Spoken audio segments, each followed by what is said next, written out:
ठाणे महानगरपालिकेची आत्ताच माझ्या हातात एक हे आली, काय ते जाहिरात आली. ठाणे महानगरपालिके क्षेत्रातील धोबी अळी, चरई, दगडीशाळा परिसर, खारकरळी, महागरी, गवळीपाडा, खानचाळ, कडवा गल्ली. अध्यक्षमध्ये मी तुम्हाला पाठवतो आणि तुम्हाला घेऊन जातो. हे सगळे रस्ते कॉन्क्रीटचे अजूनही आहेत. हे सगळे रस्ते कॉन्क्रीटचे झालेत. मग परत फेरनिविदा कशाला मागवली? आता ह्याच्यातलं सांगू, आता एक बातमी उघडकीस आली आहे की गेल्या 5 वर्षात ऑडिटच झालेलं नाही. करोडो रुपये ठाणे महानगरपालिकेत आले, त्याचा हिशोबच लागत नाही. मग 18 लाखाची वळवी काढायला बजेट हे आले, टेंडर आलंय की वळवी लागले आमच्या फाईलला, तर ती वळवी काढायला 18 लाख रुपयाचं टेंडर आहे. वळवी नाही, वळवी यांच्या डोक्याला लागली आहे आणि वळवीमुळे अख्खा महाराष्ट्र खाल्ला जातोय. अध्यक्ष महोदय, आपल्याला माहिती आहे की स्टँडिंग कमिटीचं महत्व काय.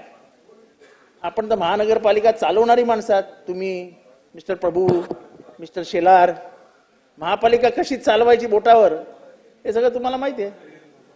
आता तुम्ही मला सांगा अध्यक्ष महोदय, स्टँडिंग कमिटी नाही तर हा अधिकार कोणाच्या हातात गेला?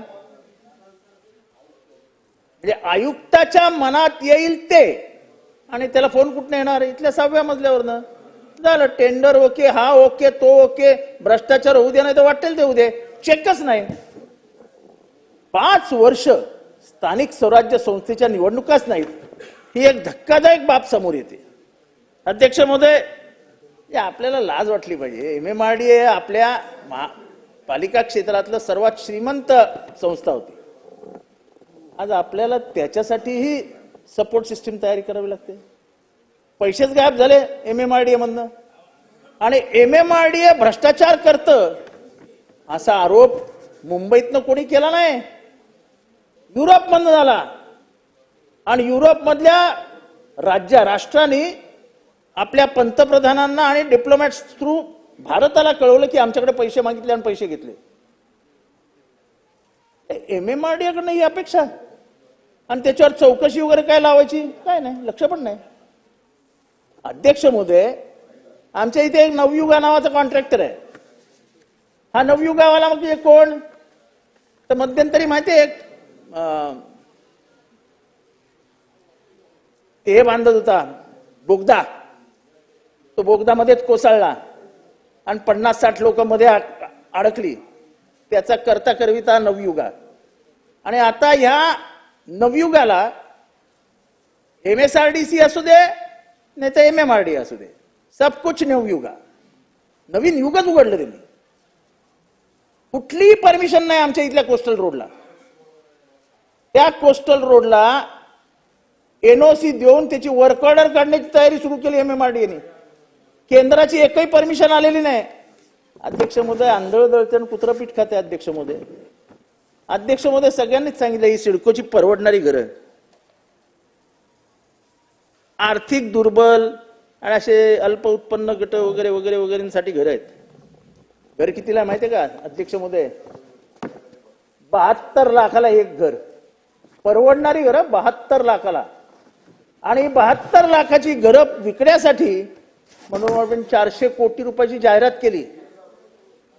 400 कोटी रुपयाची जाहिरात म्हणजे भ्रष्टाचाराच्या सगळ्या परिसीमा आपण उलंडून टाकलेल्या आहेत. अध्यक्ष महोदय, ही घरं विकलीही जात नाहीत.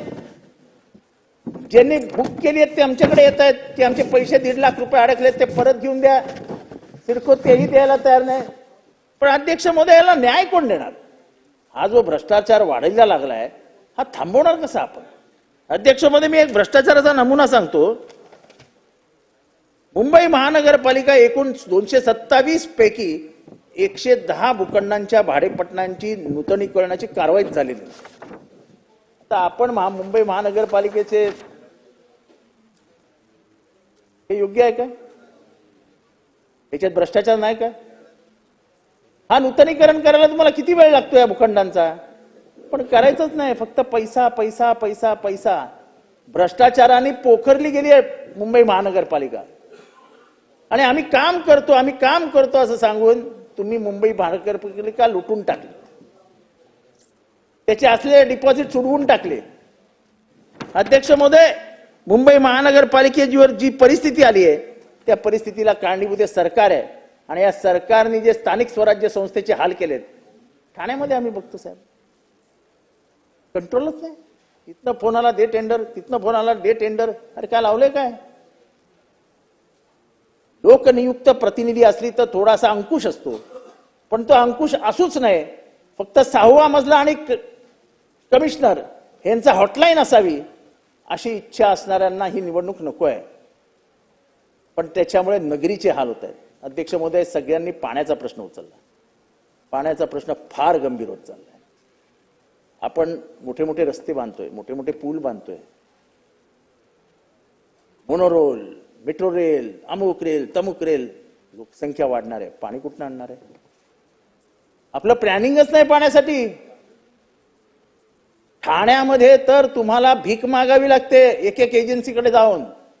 कधी MIDC कडे मागावी लागते, कधी स्टेमकडे मागावी लागते, पण कोणीही लक्ष द्यायला तयार नसतं. पाण्यासाठी वणवण फिरावं लागतं ठाणेकरांना. आणि वाईट ह्या गोष्टीचं वाटतं की 2.5 वर्ष याच ठाण्यामध्ये आमचे मुख्यमंत्री होते. त्याला मुख्यमंत्र्याचं जर चुटकीसारखं काम होतं, जर ते 2300 कोटी रुपयाचं कचऱ्याचं टेंडर काढू शकतात तर 2300 कोटी रुपयाचा डॅम पाठवू शकत नाहीत. आमच्या इथे अध्यक्ष महोदय 2300 कोटी रुपयाचं कचऱ्याचं टेंडर काढलंय. 2300 कोटी रुपयाचं. आमच्या इथे कचऱ्यात सर्वात जास्त भ्रष्टाचार होतो. अध्यक्ष महोदय, डम्पिंगला जागा नाही, कुठेतरी टाकायचं, आग लागायची, आग लावायची. प्रदूषणाने पूर्ण ठाणे शहर वेढलं गेलंय. त्याच्यावरती कोणी काही बोलायचं नाही, कारण का काही उपायच नाही, काही करणारच नाहीयेत. अध्यक्ष महोदय, हे मला एक अजून लक्षात आणून द्यायचंय, ते म्हणजे ठाणे, कल्याण डोंबिवली या परिसरातली वाढलेली अतिक्रमण. अध्यक्ष महोदय, कशाला कायदे करतो आपण? आपण बसून इथे कायदा केलाय ना की जर अनधिकृत बांधकामं केली गेली तर अधिकाऱ्यांना जबाबदार धरू. कुठल्या अधिकाऱ्याला जबाबदार धरलं? मी आत्ता नावं देतो. 60 बिल्डिंगी पाडल्या गेल्या. 60 बिल्डिंगी. प्रत्येक बिल्डिंग मध्ये 30 कुटुंब धरा. 200 कुटुंब रस्त्यावर आली. सगळ्या अधिकाऱ्यांनी पैसा घेतलाय, बिल्डरनी सगळ्यांना पैसे दिलेत. कारवाई कोण करणार? गरिबांनी फक्त काय असंच मरायचं? गरिबांबद्दल प्रेमच नाही हो. अरे कमीत कमी ती अनधिकृत बांधकामं थांबवा तरी. दिवसा ढवळ्या बांधतायत आणि तुमचे अधिकारी सहभागी आहेत त्याच्यात. रस्त्यावरती बांधकाम आहेत. मी स्वतः पत्र दिलेत, स्वतः. पण कुठलीही कारवाई करायला कोणीही तयार नाही. करतो ना. आयुक्तांना भेटतो, आयुक्तही लक्ष द्यायला तयार नाहीत. कारण का सब तेरी भी चूप मेरी भी चूप. अध्यक्ष महोदय, हे अतिक्रमणाचं फार गंभीर प्रकरण आहे. रस्त्यावरती बांधकामं व्हायला लागली आहेत. एकीकडे आमचे मुख्यमंत्री साहेब म्हणतायत आपण जेवढे पण DP रोड आहेत तेवढे उघडूया. कसले उघडूया? 10 बिल्डिंग बांधल्यावरती त्या DP रोडवरती कशी काय ते उघडलं जाणार? अध्यक्ष महोदय, हे SRAचं एक प्रकरण मला निदर्शनास आणायचं, फार सिरियस आहे. अध्यक्ष महोदय, आपण अनेक वर्ष मुंबईत काम करता. SRA मध्ये परमनंट स्टाफ घ्यायला परमिशन होती? माझ्या अंदाजाने SRAचा कायदाच नव्हता आणि परमनंट स्टाफ घेण्याचा अधिकारच नव्हता. अचानक काय सूत्र फिरलं माहित नाहीत, पण 15 अधिकारी अचानक परमनंट झाले. असं म्हणतात की अंडर द टेबल खूप मोठे व्यवहार झाले. मला काय त्याच्यात जायचं नाही, पण कायदा आहे की नाही? अरे कोटेचा जी कभी सुना था क्या? SRA में परमानेंट आदमी नहीं ना, माड़ा से आते थे, म्युनिसिपल कॉर्पोरेशन से आते थे, सरकार से आते थे. एक अधिकारी तर जलसंपदा विभागातला आहे. जलसंपदा विभागातला अधिकारी हा SRA मध्ये इंजिनियर आहे आणि तो FSI कॅल्क्युलेट करतो. त्यांनी पाणी घनमीटर कॅल्क्युलेट करायचा होता, तो FSI कॅल्क्युलेट बसलाय आणि तो परमनंट झालाय. आंधळदळचे कुत्रपीठ खाते. अध्यक्ष महोदय, आमच्या ठाण्यामध्ये एक गंभीर प्रकार मी सरकारच्या निदर्शनास आणतोय. गेल्या 15 वर्षामध्ये म्हाडाची घरच दिलेली नाहीत. बिल्डरनी काही प्रमाणात म्हाडाची घरं द्यायची आहेत, का देत नाही? काय करायचं ते करून घ्या. आमचे अधिकारी लक्ष देत नाहीत आणि म्हाडाची गरज मिळाली नाही. कशी काय मिळणार गरीबाला घरं? जर बिल्डरचीच बाजू घेणार जर तुमची ठाणे महानगरपालिका असेल तर घरं मिळणारच नाहीत. लावा ना चौकशी, कोण आहेत ते बिल्डर ज्यांनी म्हाडाला घरच दिली नाही? आणि त्याच्यामुळे ह्याची चौकशी होणं फार गरजेचं आहे. अध्यक्ष महोदय 5 मिनिटं. अध्यक्ष महोदय, मला एका मंत्र्याचं इथे कौतुक करावं असं वाटतंय. 12 मिनिटं झाली. 5 मिनिटं अध्यक्ष महोदय.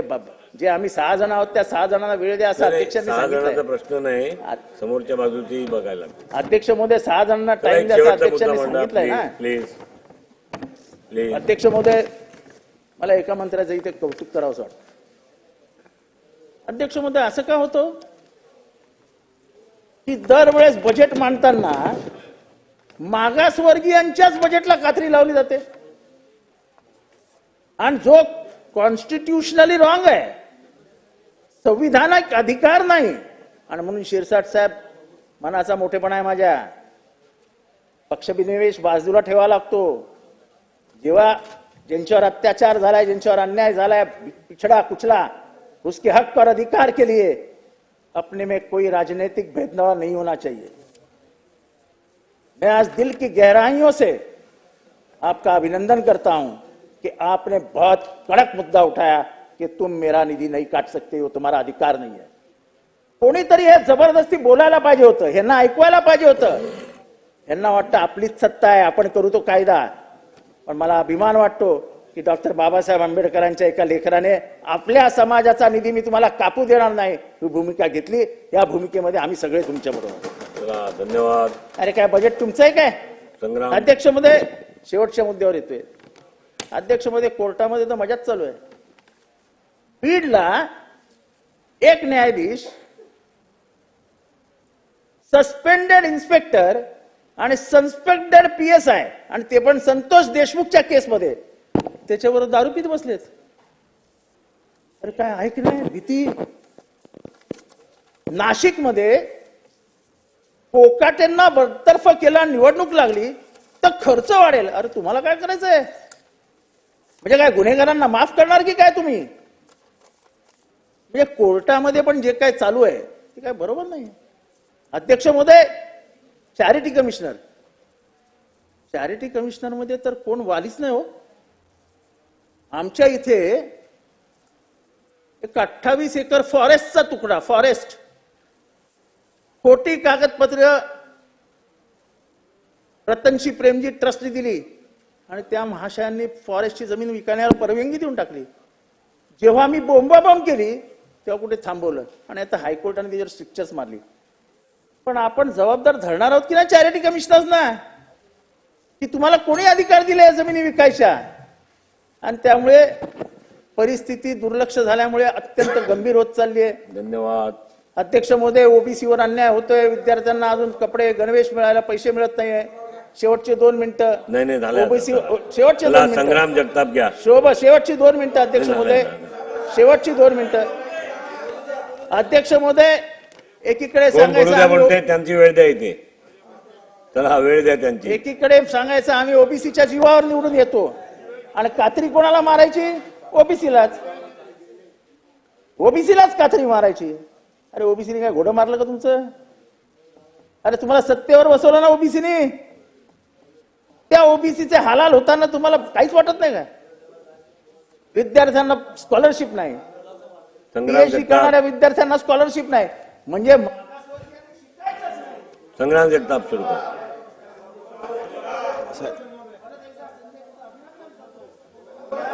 बस संग्राम जगताप. आज आपल्या अधिवेशनामध्ये जय भीम. नगर